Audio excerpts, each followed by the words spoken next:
Today I'm going to show you how to lock and unlock a VR2 controller on a Merit's Avid Vector or Velocity complex power wheelchair. Turn the unit on.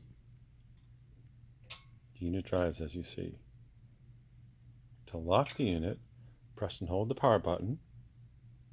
You hear a beep. Joystick forward, beep, backwards, beep. The unit's now locked. Turn it on.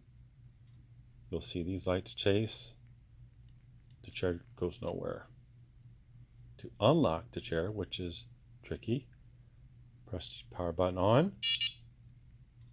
Wait that amount of time. Joystick forward, joystick backwards, release.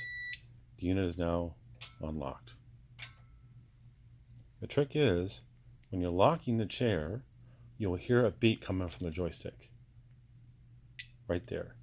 And then forward, it's locked. But to unlock it, after you turn the joystick on, you've got to wait to hear a click that comes out of the back of the chair, which you won't be able to hear on this recording. So just wait about this much time. Ready? 1, 2 seconds.